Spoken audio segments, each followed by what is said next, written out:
하나님 말씀 같이 봅니다. 하나님 말씀은 디모데전서 5장 19절에서 25절까지 말씀입니다. 장로에 대한 고발은 두세 증인이 없으면 받지 말 것이요, 범죄한 자들을 모든 사람 앞에서 꾸짖어 나머지 사람들로 두려워하게 하라. 하나님과 그리스도 예수와 택하심을 받은 천사들 앞에서 내가 엄히 명하노니, 너는 편견이 없이 이것들을 지켜 아무 일도 불공평하게 하지 말며 아무에게나 경솔히 안수하지 말고 다른 사람의 죄에 간섭하지 말며 내 자신을 지켜 정결하게 하라. 이제부터는 물만 마시지 말고 내 위장과 자주 나는 병을 위하여는 포도주를 조금씩 쓰라. 어떤 사람들의 죄는 밝히 드러나 먼저 심판에 나아가고 어떤 사람들의 죄는 그 뒤를 따르나니, 이와 같이 선행도 밝히 드러나고 그렇지 아니한 것도 숨길 수 없느니라. 아멘. 러시아의 작가 니콜라예비치 톨스토이의 단편 소설 사람은 무엇으로 사는가, 이 작품에서 주인공 미하일은 하나님으로부터 한 영혼을 데려오라는 명령을 받습니다. 그러나 죽어가는 두 아이의 어미를 데려가면 두 아이가 죽을 것 같아 결국 하나님의 명을 거역하게 되지요. 미하일을 미카엘의 러시아식 발음인데 하나님의 천사입니다. 그 벌로 인간 세상에 보내져 세 가지 질문의 답을 찾으면 돌아오라는 명령을 받습니다. 주인공 미하엘은 결국 이 세 가지 질문의 답을 찾고 하늘로 돌아가는데, 첫째, 사람 안에 있는 것은 무엇인가? 사람의 마음 속에는 하나님의 사랑이 있다. 둘째, 사람에게 주어지지 않은 것은 무엇인가? 답은 사람은 자신에게 필요한 것이 무엇인지 아는 힘이 없다. 세 번째 질문이 사람은 무엇으로 사는가? 사람은 사랑으로 산다. 여러분은 무엇으로 삽니까? 은혜로 삽니까? 할렐루야입니다. 자, 그렇다면 목사는 무엇으로 살까요? 우리는 디모데전서를 함께 공부하며 목회자는 기도하는 것과 말씀 전하는 것에 전무해야 함을 배웠습니다. 그리고 이것은 또한 교회의 본질이라고 했습니다. 어제 아침에는 말씀을 전하는 자를 성도들은 존경하라는 말씀도 공부했습니다. 그래야만 그 말씀이 양식이 되고 성도들에게 생명이 되기 때문입니다. 그리고 그 교회 공동체가 감당해야 할 책임에 대해서도 살펴보았습니다. 말씀 전하는 자가 그 일에만 전념할 수 있도록 잘 살펴 성도들이 서포트를 해야 한다고 했습니다. 그것은 곧 한 개인의 유익이 아닌 공동체 전체가 건강하게 하늘의 복을 누리는 길이기 때문입니다. 성도들이 목회자에 대해 많이 아는 것 같으면서도 잘 모르는 경우가 많습니다. 아마 목회자들이 스스로에 대해 이야기한다는 것이 쉽지 않기 때문에 가르치지 않아서일 겁니다. 오늘 이 아침에는 말씀에 근거해서 목회자에 대해 좀 더 공부하도록 하겠습니다. 19절입니다. 장로에 대한 고발은 두세 증인이 없으면 받지 말 것이요. 무슨 뜻일까요? 세상 속된 말로 하면 목사를 안주거리 삼지 말라는 것이지요. 안주가 뭔지는 아시지요? 술 마시며 먹는 오징어 땅콩 같은 것 말입니다. 왜 이런 말씀을 하는 것일까요? 목사의 위치가 딱 안주거리 되기 좋은 자리이기 때문입니다. 우리 학창시절로 한번 돌아가 보십시다. 숙제 안 하고 공부 못하는 학생들의 안주거리가 누구죠? 누구긴 누구겠습니까? 선생님, 특히 담임 선생님이죠. 군대에서는요, 선임병, 직장에서는요, 직장 상사, 바로 보스지요. 국민들에게는요, 두말하면 잔소리죠, 대통령이죠. 그렇다면 교회에서는요, 목사, 장로 하려고 했죠. 거기다 교회에서는 하나 더 끼우죠, 사모. 그러지 말라는 겁니다. 사람은 누구나 할 것 없이 자신의 허물에 대해 꼭 누군가 희생양을 찾게 되어 있습니다.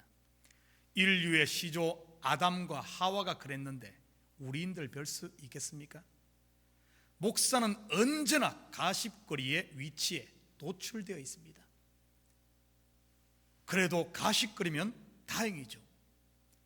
하나님의 말씀을 전하던 구약의 선지자들은 어떠했을까요? 히브리서 11장 36절에서 38절 같이 봅니다. 또 어떤 이들은 조롱과 채찍질 뿐 아니라 결박과 옥에 갇히는 시련도 받았으며 돌로 치는 것과 톱으로 켜는 것과 시험과 칼로 죽임을 당하고 양과 염소의 가죽을 입고 유리하며 궁핍과 환난과 학대를 받았으니 이런 사람은 세상이 감당하지 못하느니라. 그들이 광야와 산과 동굴과 토굴에 유리하였느니라. 이들이 누굴까요?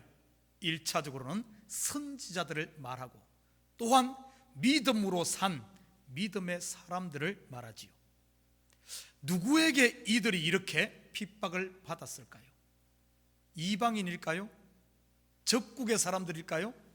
아니요, 자기 백성들입니다. 그렇다면 왜 하나님의 백성들이 하나님이 보내신 하나님의 사자를, 말씀 전하는 자를 이렇게 핍박하고 죽였을까요? 사도행전 7장 54절과 57절, 58절 같이 봅니다.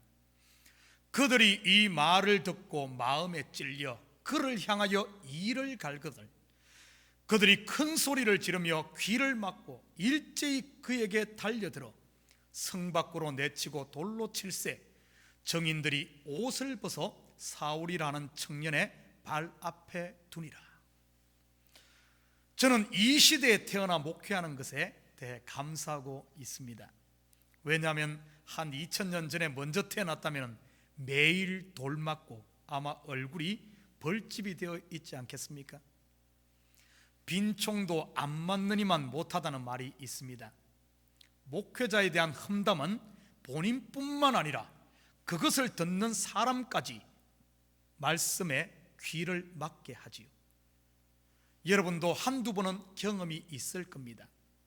어떠한 연유로 시험 들어 교회를 옮기며 목사를 비방하는 이야기를 들으신 분들, 한 6개월 정도는 금식이 아닌 kum식들 해보셨을 겁니다. 말씀이 들릴 리가 없죠. 장로에 대한 고발은 두세 정인이 없으면 받지 말 것이요, 가십을 만들지도 말아야 하지만 가십이 가십되게 하지 말라는 겁니다. 온 교회 공동체가 다 양식의 굶주리니까요. 가장 좋은 방법은 6피트 거리두기이지요. 왕따시키라는 말이 아닙니다. 적당한 거리를 두고 돌아올 시간을 주어야 하지요. 그리고 그를 위해 기도해야 합니다. 이럴 때는 골방으로 가야지 커피숍으로 가면 안 됩니다. 낱말은 새가 듣고 반말은 쥐가 듣는다는 속담이 있잖아요. 가끔 저도 커피숍에 가면 제가 새가 되고 쥐가 된 기분입니다. 얼마나 많은 이웃교회 교인들이 자기 목사 험담을 해대든지. 그럴 때 커피숍 가지 말고 커피숍은 은혜 넘칠 때 좀 가시기를 바랍니다. 그러면 얼마나 전도가 되겠습니까? 요즘 커피숍에는 새도 많고 쥐도 많으니까요. 20절 같이 봅니다. 범죄한 자들을 모든 사람 앞에서 꾸짖어 나머지 사람들로 두려워하게 하라. 그렇지만 장로, 목사의 범죄에 대해서는 대충 얼버무리지 말라는 겁니다. 모든 사람 앞에서 꾸짖어 확실하게 깨끗하게 처리하라고 말하고 있죠. 21절과 22절 말씀 같이 봅니다.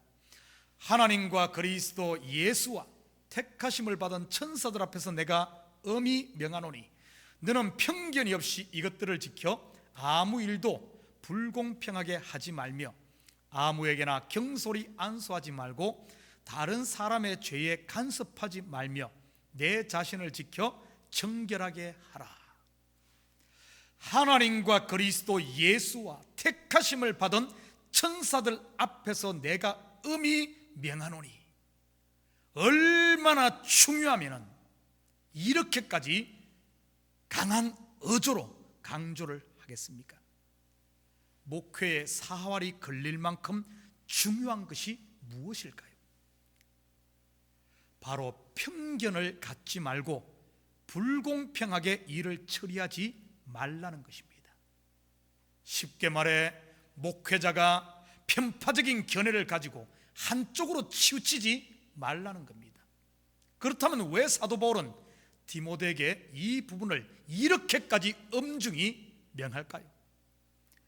이것은 곧 하나님의 교회를 분열시키는 일이기 때문입니다. 지금 교회들 가운데 분쟁이 있다든지 아니면 어려움을 겪고 있는 교회의 대부분의 문제가 바로 이 문제입니다. 원로 목사 편, 담임 목사 편, 장로 편, 목사 편, 전부 편을 갈라 싸우지요. 심지어는 교회가 두 개로 나누어져 한 교회 건물 안에서 따로 예배를 드리는 이런 교회도 저는 봤습니다. 물론 이렇게 할 때는 하나님의 뜻이니 정이니 하며 서로들 내세우지요. 한번 생각해 보십시오.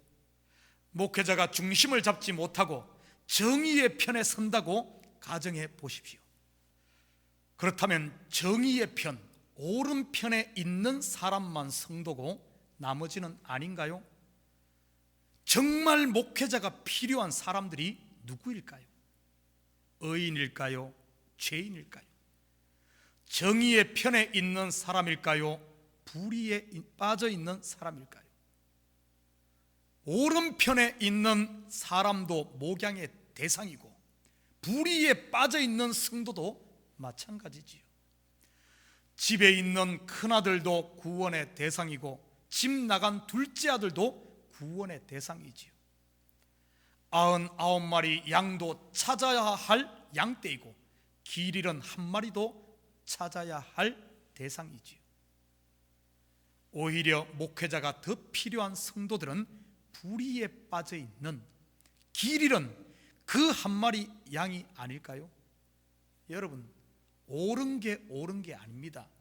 살리는 게 옳은 것이지요.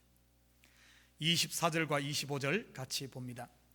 어떤 사람들의 죄는 밝히 드러나 먼저 심판에 나아가고 어떤 사람들의 죄는 그 뒤를 따르나니 이와 같이 선행도 밝히 드러나고 그렇지 아니한 것도 숨길 수 없느니라.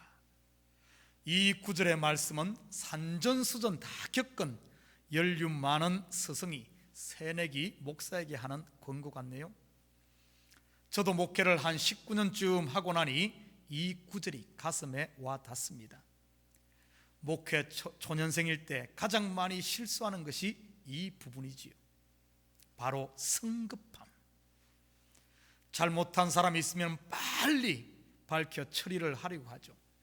3년, 5년, 10년의 목회 계획과 교회 부흥 시나리오를 미리 다 머리에 짜놓죠.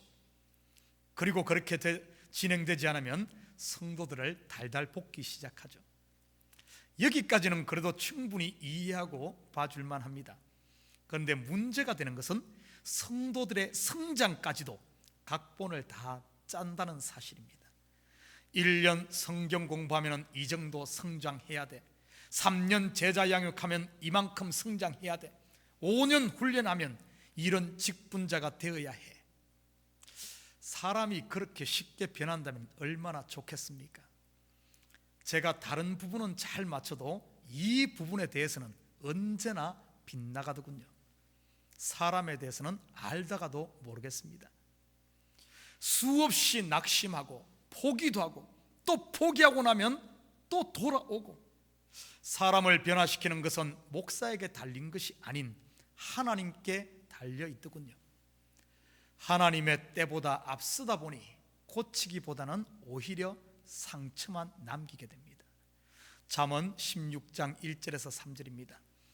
마음의 경영은 사람에게 있어도 말의 응답은 여호와께로부터 나오느니라. 사람의 행위가 자기 보기에는 모두 깨끗하여도 여호와는 심령을 감찰하시느니라. 너희의 행사를 여호와께 맡기라. 그리하면 내가 경영하는 것이 이루어지리라.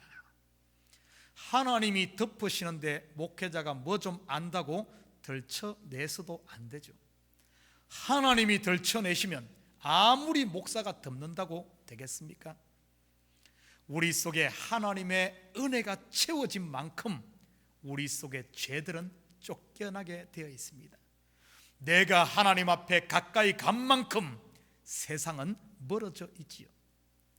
사랑하는 성도 여러분, 오늘 말씀은 비단 장로님들과 목회자들에게만 하는 말씀이겠습니까? 여러분 자신에 대해 너무 조급해하지 마십시오. 자녀들에 대해 너무 조급해하지 마십시오. 이 넓은 밭을 언제 다 갈까? 게으른 눈 의지하지 마시고 오늘 내가 가야 할 발걸음만큼만 옮기십시오. 인생의 석양이 뉘엿뉘엿할 때 그때 뒤돌아보면 허리를 쭉 펼 날이 있으니까요. 사랑하는 성도 여러분, 오늘 하루도 은혜로 소금치듯 하는 삶을 통해 여러분이 선 그 땅에서 그리스도의 맛을 내는 이런 복된 하루가 되시기를 주님의 이름으로 축원드립니다. 기도하십시다. 사랑의 아버지 하나님, 참으로 감사를 드립니다. 아버지 하나님, 우리에게 아버지 하나님 주어진 이 교회 공동체 서로가 소중하게 아버지 하나님 가꾸게 하시고, 특별히 내 입에 아버지 하나님 나오는 대로 말하는 것이 아니라 서로 은혜를 나누며 은혜로 소금치듯 하여 서로가 서로를 살리며 위로하며 막힌 곳을 아버지 하나님 흘러버리는 이런 역사들이 있게 주여 도와 주시옵소서.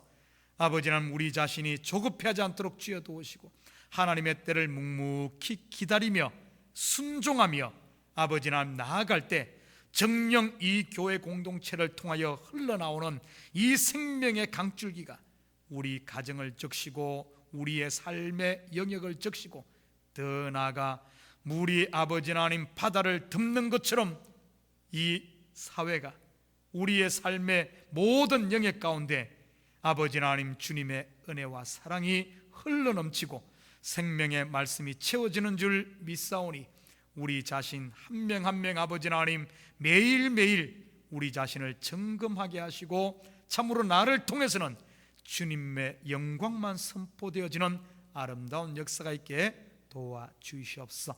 오늘 하루도 우리 성도들의 발걸음마다 그리스도의 향기가 드러나게 하시고 발걸음마다 생명의 역사가 일어나는 소생의 역사가 일어나는 복된 하루가 될 줄 믿사오며 이 모든 말씀 예수님의 이름으로 기도드립니다. 아멘.